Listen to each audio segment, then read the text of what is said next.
আসসালামু আলাইকুম ওয়া রাহমাতুল্লাহ। হযরত নূহ আলাইহিস সালামের জীবনে ঘটে যাওয়া ঘটনাগুলো কুরআন হাদিস থেকে আমরা একটু জানার চেষ্টা করব। নূহ আলাইহিস সালাম একজন বিশিষ্ট নবী ছিলেন, যিনি আল্লাহর পথে মানুষদের দাওয়াত দিয়েছিলেন। তিনি ছিলেন আদম আলাইহিস সালামের পরে সবচেয়ে প্রাচীন নবী এবং তাকে একটি মহাপ্লাবনের মাধ্যমে মানবজাতিকে পুনর্জীবিত করার দায়িত্ব দেওয়া হয়েছিল। কুরআনে নূহ আলাইহিস সালামের নাম 43 বার উল্লেখ করা হয়েছিল। বিশেষ করে সূরা নূহ সম্পূর্ণরূপে তার জীবনের ঘটনা নিয়ে আলোচনা করা হয়েছে। আল্লাহ তাআলা তার মাধ্যমে তার সম্প্রদায়কে একাত্মবাদের দাওয়াত দিয়েছিলেন। উদাহরণস্বরূপ কিছু কুরআনের আয়াত থেকে আমরা ঘুরে আসতে পারি। সূরা নূহ আয়াত নাম্বার 1 থেকে তিনি আল্লাহ বলেন, নিশ্চয় আমি নূহকে তার সম্প্রদায়ের কাছে পাঠিয়েছি। হে নূহ, তোমার সম্প্রদায়কে বলো তোমার আল্লাহর বন্দেগী করতে, তিনি ছাড়া তোমার কোনো ইলাহ নেই। আমি তোমাদের জন্য একটি মহান দিনের শাস্তির আশঙ্কা করছি। বিভিন্ন হাদিসে নূহ আলাইহিস সালামের জীবনের বিভিন্ন দিক সম্পর্কে বর্ণনা পাওয়া যায়। বিশেষ করে তার ধৈর্য, সম্প্রদায়কে প্রতিক্রিয়া এবং তার দাওয়াতের কৌশল নিয়ে উল্লেখ করা হয়েছে। সহিহ বুখারী থেকে পাওয়া যায়, রাসূল সাল্লাল্লাহু আলাইহি ওয়াসাল্লাম বলেন, আল্লাহ তাআলা নূহকে তার সম্প্রদায়ের কাছে প্রেরণ করেছেন যখন তারা পাপ ও কুফরের মধ্যে লিপ্ত ছিল। নূহ আলাইহিস সালামের যুগ ছিল প্রাগৈতিহাসিক যুগ।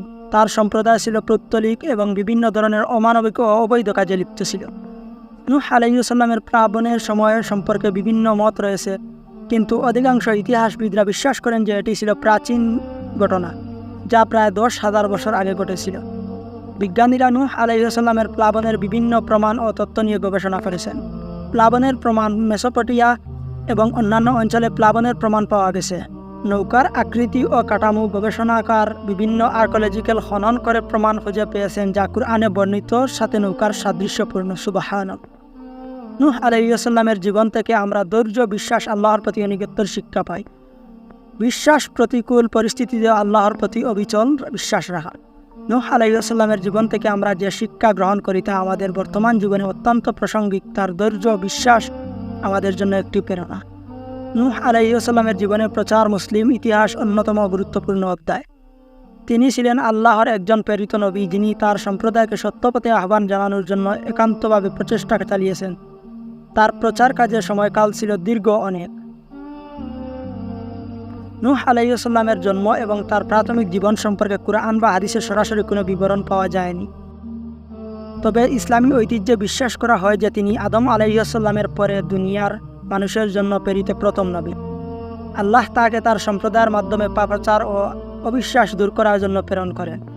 নূহ আলাইহিস সালামের নবুয়ত প্রাপ্তি সম্পর্কে কুরআনে উল্লেখ আছে যে আল্লাহ তাকে তার সম্প্রদায়ের কাছে প্রেরণ করেছিলেন তাদেরকে সতর্ক করতে। নূহ আলাইহিস সালামের মিশন ছিল মানুষকে আল্লাহর ইবাদতে দাওয়াত দেওয়া এবং তাকে শিরিক পাপাচার থেকে বিরত রাখা। সূরা নূহ আয়াতে 1 থেকে 3 আবার বলা হয়, নিশ্চয় আমি নূহকে তার সম্প্রদায়ের কাছে পাঠিয়েছি আল্লাহর বন্দেগী এবং তার কোনো ইলাহ নাই এই বিষয়ে জানিয়ে দেওয়ার জন্য। আমি তোমাদের জন্য একটি মহান দিনের শাস্তির আশঙ্কা করছি, আল্লাহ বলেন। নূহ আলাইহিস সালামের নবুয়ত প্রাপ্তির পর তার সম্প্রদায়ের মধ্যে দাওয়াতের কাজ শুরু করেন। তিনি আল্লাহর একত্ববাদের কথা প্রচার করেন এবং মানুষকে সতর্ক করেন যে যদি তারা আল্লাহর দিকে ফিরে না আসে তাহলে কঠিন শাস্তি আসবে। সূরা হুদের আয়াত 25 থেকে 26 নম্বর আয়াতে বলা হয়, নিশ্চয় আমি নূহকে তার সম্প্রদায়ের কাছে পাঠিয়েছি তাদেরকে বলতে, আমি তোমাদের জন্য স্পষ্ট সতর্ককারী। আল্লাহ ছাড়া অন্য কোনো ইবাদত করো না। আমি তোমাদের জন্য একটি ভয়াবহ দিনের শাস্তি সম্পর্কে ভয় পাচ্ছি। নূহ আলাইহিস সালামের দাওয়াত এবং তার প্রতি সম্প্রদায়ের প্রতিক্রিয়া ছিল অত্যন্ত নেতিবাচক। তারা নূহ আলাইহিস সালামের কথা শুনতে চায়নি এবং তাকে উপহাস করতে শুরু করে। তারা তার বার্তা অস্বীকার করে এবং তাদের পাপাচারের দিকে লিপ্ত থাকে। সূরা নূহ আয়াত 7 নম্বরে বলা হয়, আমি যখনই তাদেরকে তোমাদের দাওয়াতের কথা বলেছি তারা তাদের আঙ্গুল তাদের কানে ঢুকিয়ে দেয়, তাদের কাপড় দিয়ে তাদের মুখ ঢেকে নেয় এবং হৃদয়ে অবিশ্বাস স্থাপন করে এবং আমার কাছ থেকে সম্পূর্ণরূপে মুখ ফিরিয়ে নেয়। নূহ আলাইহিস সালামের ধৈর্য এবং প্রচেষ্টা সম্পর্কে আমরা কিছু জানতে চাই। নূহ আলাইহিস সালাম তার সম্প্রদায়ের অবিশ্বাস ও উপহাসের বিরুদ্ধে ধৈর্য ধরে আল্লাহর বার্তা প্রচার করতে থাকেন। তিনি তাদেরকে বারবার সতর্ক করেন এবং আল্লাহর দিকে ফিরে আসার আহ্বান জানান। সূরা নূহ আয়াত 5 থেকে 6 বলা হয়, নূহ বলেন, হে আমার প্রতিপালক, আমি তো আমার সম্প্রদায়কে রাতে ও দিনে তোমার প্রতি আহ্বান জানিয়েছি, কিন্তু আমার আহ্বান তাদেরকে আরও পলায়ন করিয়েছে। নূহ আলাইহিস সালাম আল্লাহর দিকে তার সম্প্রদায়কে একটি ভয়াবহ প্লাবনের পূর্বাভাস দেন। তিনি তাদেরকে সতর্ক করেন যে যদি তারা তাদের পাপাচার না ছাড়ে তাহলে আল্লাহর কঠিন শাস্তি তাদের উপর আসবে। আল্লাহ নির্দেশ দেন নূহ আলাইহিস সালামকে একটি বিশাল নৌকা নির্মাণ করেন এই নৌকা ছিল তার সম্প্রদায়ের জন্য একটি রক্ষা কবচ, কিন্তু শুধুমাত্র মুমিনদের জন্য। সূরা হুদের আয়াত 37 নম্বরে বলা হয়, তুমি আমাদের তত্ত্বাবধানে এবং আমাদের নির্দেশ অনুযায়ী নৌকা তৈরি করো, আর যারা অবিচার করেছে তাদের সম্পর্কে আমাকে অবহিত করো না, নিশ্চয়ই তারা ডুবে যাবে। নূহ আলাইহিস সালামের সম্প্রদায় আল্লাহর দাওয়াত অস্বীকার করায় তাদের উপর একটি মহাপ্লাবন আসে। শুধুমাত্র নূহ আলাইহিস সালাম এবং তার সাথে যারা ঈমান এনেছিল তারা নৌকায় সওয়ার হয়ে রক্ষা পায়। সূরা হুদের 44 নম্বর আয়াতে বলা হয়, হে পৃথিবী, তোমার পানি শোষণ করো এবং হে মহাকাশ থেমে যাও। পানি কমে গেল এবং কাঠ শেষ হয়ে গেল। নৌকা যদি পাহাড়ে অবস্থান নিল এবং বলা হলো অবিচারকারীদের ধ্বংস হয়। নূহ আলাইহিস সালামের জীবন থেকে আমরা শিখি যে তার প্রচার কাজ ছিল ধৈর্য, বিশ্বাস এবং আল্লাহর আদেশের প্রতি অবিচল আনুগত্যের মিশনে। তার দাওয়াত এবং সংগ্রাম আমাদের জন্য একটি গুরুত্বপূর্ণ শিক্ষার উৎস। নূহ আলাইহিস সালামের গল্প কুরআন হাদিসে একটি বিশিষ্ট স্থান দখল করে আছে। এটি ইসলামিক শিক্ষা দর্শনের একটি গুরুত্বপূর্ণ অংশ। এই গল্পের গুরুত্বপূর্ণ কয়েকটি মূল দিক থেকে আলোচনা করতে পারি আমরা। নূহ আলাইহিস সালামের গল্পে আমরা দেখতে পাই কিভাবে একজন নবী ধৈর্য, বিশ্বাস এবং অবিচলতা দিয়ে তার মিশন চালিয়ে যান। তিনি 100 বছরের অধিক সময় ধরে তার সম্প্রদায়কে আল্লাহর পথে আহ্বান করেন, কিন্তু তাদের প্রতিক্রিয়া ছিল অবিশ্বাস এবং উপহাস। সূরা নূহ এর 5 থেকে 6 নম্বর আয়াতে বলা হয়, হে আমার প্রতিপালক, আমি তো আমার সম্প্রদায়কে রাতেও দিনে তোমার পথে আহ্বান জানিয়েছি, কিন্তু আমার আহ্বান তাদেরকে আরও পলায়ন করিয়েছে। নূহ আলাইহিস সালামের গল্প থেকে আমাদের শেখায় উচিত যে কিভাবে একজন মানুষ আল্লাহর আদেশের প্রতি সম্পূর্ণ আনুগত্য প্রকাশ করে। আল্লাহর নির্দেশ তিনি নৌকা নির্মাণ করেন এবং প্লাবনের আগমন সতর্কবার্তা দেন। নূহ আলাইহিস সালামের দাওয়াতের পদ্ধতি এবং তার কৌশল আমাদের শেখায় কিভাবে মানুষকে সঠিক পথে আহ্বান করতে হয়। তার ধৈর্য, বিশ্বাস, অবিচলতা আমাদের জন্য একটি আদর্শ। সূরা নূহ এর আয়াত নম্বর 10 থেকে 12তে বলা হয়, তোমরা তোমাদের প্রতিপালকের নিকট ক্ষমা প্রার্থনা করো, নিশ্চয়ই তিনি ক্ষমাকারী। তিনি তোমাদের উপর প্রাচুর্য এবং প্রচুর বৃষ্টি বর্ষণ করবেন এবং সম্পদ ও সন্তান দিয়ে তোমাদের শক্তিশালী করবেন এবং তোমাদের জন্য উদ্যান সৃষ্টি করবেন। তিনি নদীগুলোকে প্রবাহিত করবেন। নূহ আলাইহিস সালামের সম্প্রদায় অবাধ্যতা এবং তাদের পরিণতি আমাদেরকে সতর্ক করে।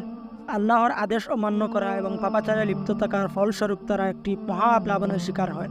সূরা হুদের 44 নম্বর আয়াতে বলা হয়েছিল, হে পৃথিবী, তুমি তোমার পানি শোষণ করো এবং হে মহাকাশ থেমে যাও। পানি থেমে গেল এবং কাঠ শেষ হয়ে গেল। নৌকা যদি পাহাড়ে অবস্থান নিল এবং বলা হলো অবিচারকারীদের ধ্বংস করো। নূহ আলাইহিস সালামের গল্প থেকে আমরা শিখি যে সমস্ত নবীদের মিশন একই ছিল, মানুষকে এক আল্লাহর ইবাদতের দিকে আহ্বান করা এবং তাদেরকে শিরিক ও পাপাচার থেকে বিরত রাখা। সূরা আশুরার আয়াত নম্বর 106 থেকে 108 বলা হয়, নূহের সম্প্রদায়কে প্রেরিত রাসূলদের অস্বীকার করেছিল। যখন তাদের ভাই নূহ তাদের বললেন, তোমরা কি ভয় করো না, আমি তোমাদের জন্য এক বিশ্বাসযোগ্য রাসূল। নূহ আলাইহিস সালামের গল্প শুধু ইসলামী শিক্ষা নয়, বরং বিশ্বজনীন নৈতিক শিক্ষার ক্ষেত্রে গুরুত্বপূর্ণ। এটি মানুষকে সতর্ক করে এবং ইমানদারের জন্য একটি উৎসাহসূচক গল্প হিসাবে কাজ করবে। নূহ আলাইহিস সালামের কাহিনী বাইবেল থেকেও পাওয়া যায়। শুধু কুরআনে নয়, বাইবেলেও উল্লেখিত আছে যা প্রমাণ করে এটি একটি বিভিন্ন ধর্মের একটি সাধারণ ঐতিহাসিক ঘটনা হিসাবে স্বীকৃতি পেয়েছে। নূহ আলাইহিস সালামের প্লাবনের গল্প বৈজ্ঞানিক এবং ঐতিহাসিক গবেষণার ক্ষেত্রেও গুরুত্বপূর্ণ। বিভিন্ন গবেষক ও বিজ্ঞানী নূহ আলাইহিস সালামের প্লাবনের প্রমাণ অনুসন্ধান করতে যাচ্ছেন, যা আমাদের ইতিহাস, পৃথিবীর পরিবর্তন সম্পর্কে নতুন জ্ঞান প্রদান করবে। বিভিন্ন আর্কিওলজিক প্রমাণ, মেসোপটেমিয়া এবং অন্যান্য অঞ্চলে প্রাপ্ত প্রমাণসমূহ নূহ আলাইহিস সালামের প্লাবনের সম্ভাব্যতা নির্দেশ করে। বৈজ্ঞানিক তত্ত্ব বিভিন্ন বৈজ্ঞানিক প্রাকৃতিক বিপর্যয় এবং জলবায়ু পরিবর্তনের মাধ্যমে নূহ আলাইহিস সালামের প্লাবনের ঘটনার বৈজ্ঞানিক ব্যাখ্যা প্রদান করেছেন। নূহ আলাইহিস সালামের গল্প কুরআন, হাদিস এবং অন্যান্য ধর্মগ্রন্থে এক গুরুত্বপূর্ণ স্থান অধিকার করেছে। তার জীবনে দাওয়াত এবং ধৈর্য আমাদের অনুপ্রাণিত করে এবং আমাদের জন্য একটি শিক্ষামূলক আদর্শ হিসাবে কাজ করে। ইসলামের ইতিহাসে নূহ আলাইহিস সালামের একটি গল্প মূল্যবান অংশ, যা আমাদের ঈমান, ধৈর্য এবং আল্লাহর প্রতি আনুগত্য মর্ম অনুধাবন করতে সাহায্য করে। নূহ আলাইহিস সালামের মিশন এবং প্রচার ইসলামের ইতিহাস অত্যন্ত গুরুত্বপূর্ণ একটি অধ্যায়। নূহ আলাইহিস সালামের সম্প্রদায়ের প্রতি যে দাওয়াত দিয়েছিলেন এবং তাদেরকে যে সতর্কবার্তা প্রদান করেছেন, তা থেকে অনেক শিক্ষা নেওয়া যায়। তার মিশন এবং প্রচারের কাজের প্রধান দিকগুলো আমরা এখন বলতে যাচ্ছি।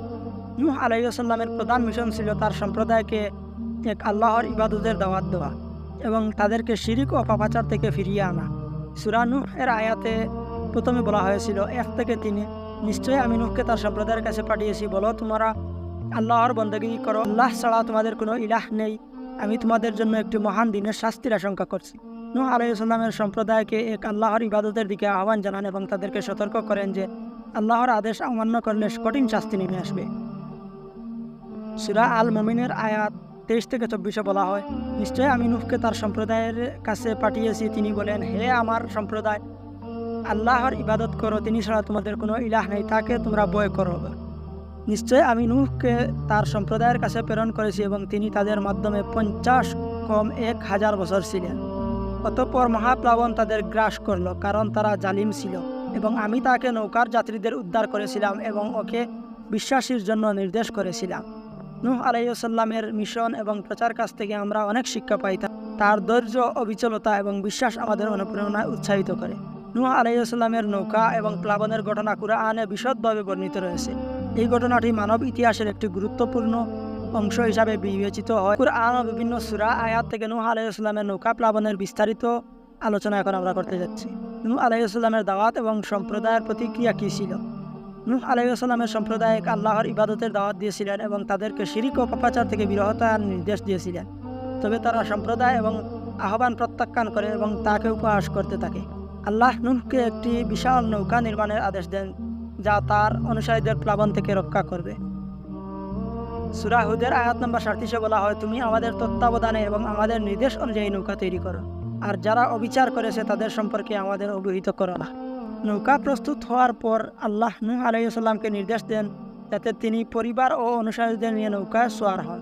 এছাড়া প্রতিটি প্রাণী এক এক জোড়া নিয়ে নৌকায় উঠার নির্দেশ দেন। সূরা হুদের 40 নম্বর আয়াতে বলা হয়, অবশেষে আমার আদেশ আসলো এবং ভূপৃষ্ঠ থেকে পানিও প্রবাহিত হলো। আমি বললাম তাকে প্রত্যেক প্রাণী থেকে এক এক জোড়া এবং আপনার পরিবারবর্গকে নিয়ে নিন, কিন্তু তাদের মধ্যে থেকে সে ব্যক্তি ছাড়া যার বিরুদ্ধে ইতিমধ্যে বাক্য প্রয়োগ করা হয়েছে এবং যারা ঈমান এনেছে তাদেরকে নিন। আর তার সাথে অল্প সংখ্যক লোক ঈমান এনেছিল। আল্লাহর নির্দেশ মহাপ্লাবন শুরু হয় এবং যারা নৌকায় সওয়ার হননি তারা সকলেই প্লাবনে ডুবে যায়। নিশ্চয়ই আমি নূহকে তার সম্প্রদায়ের কাছে প্রেরণ করেছি এবং তিনি তাদের মধ্যে 50 কম 1000 বছর বেঁচে ছিলেন। অতঃপর মহাপ্লাবনে তাদের গ্রাস করল, তারা জালিম ছিল। প্লাবনের পরে আল্লাহর নির্দেশে পানি থেমে যায় এবং নৌকা স্থির হয়ে যায়। নৌকাটি একটি বিশেষ স্থানে অবতরণ করে। আরও বলা হয়, হে পৃথিবী, তুমি তোমার পানি শোষণ করো এবং মহাকাশ থেকে পানি থেমে যাও। পানি কমে গেল এবং কাজ শেষ হয়ে গেল। নৌকা যদিও পাহাড়ে অবস্থান নিল এবং বলা হয় অবিচারকারীদের ধ্বংস হয়। নূহ আলাইহিস সালাম আল্লাহর কাছে তার সম্প্রদায়ের জন্য দোয়া করেন এবং তাদের জন্য ক্ষমা প্রার্থনা করেন। সূরা নূহ এর 26 থেকে 28 নম্বর আয়াতে বলা হয়, নূহ বললেন, হে আমার প্রতিপালক, পৃথিবীতে কাফেরদের মধ্যে একজনকে অবশিষ্ট রেখো না। তুমি যদিও তাদেরকে রেখে দাও তবে তারা তোমার বান্দাদেরকে পথভ্রষ্ট করবে এবং তারা দুষ্ট অকৃতজ্ঞ সন্তান ব্যতীত অন্য কিছু জন্ম দিবে না। হে আমার প্রতিপালক, আমাকে, আমার পিতা মাতাকে, যারা মুমিন হয়ে আমার ঘরে প্রবেশ করেছেন, এবং সমস্ত মুমিন পুরুষ ও মুমিন নারীদেরকে ক্ষমা করো, আর জালিমদেরকে ধ্বংস ছাড়া কিছুই বৃদ্ধি করো না। এখান থেকে আমরা শিক্ষা নিতে পারি, নূহ আলাইহিস সালামের ধৈর্য বিশ্বাস আমাদেরকে শেখায় আল্লাহর প্রতি অবিচল থাকতে। নূহ আলাইহিস সালামের নৌকা নির্মাণ এবং প্লাবন থেকে রক্ষা পাওয়ার ঘটনাটি প্রমাণ করে যে আল্লাহর আদেশ মেনে চললে তিনি আমাদেরকে বিপদ থেকে রক্ষা করবেন। নূহ আলাইহিস সালামের সম্প্রদায়ের অবাধ্যতা এবং তাদের শাস্তির ঘটনা আমাদেরকে সতর্ক করে যে আল্লাহর আদেশ অমান্য করলে এবং পাপাচারে লিপ্ত হলে কঠিন শাস্তি আসতে পারে। নূহ আলাইহিস সালামের নৌকা এবং প্লাবনের ঘটনা কুরআনে একটি গুরুত্বপূর্ণ স্থান দখল করে আছে। এটি আমাদেরকে ধৈর্য, বিশ্বাস এবং আল্লাহর আদেশ মেনে চলার শিক্ষা দেয়। নূহ আলাইহিস সালামের জীবন এবং তার সম্প্রদায়ের প্রতি তার দাওয়াত আমাদের জন্য একটি মূল্যবান শিক্ষামূলক আদর্শ হিসাবে কাজ করে। আজকের ভিডিওটি এই পর্যন্ত ছিল। যদি আমাদের ভিডিও ভালো লাগে তাহলে অবশ্যই আমাদের পাশে থাকবেন। অবশ্যই নতুন কোনো ভিডিওতে দেখা হচ্ছে।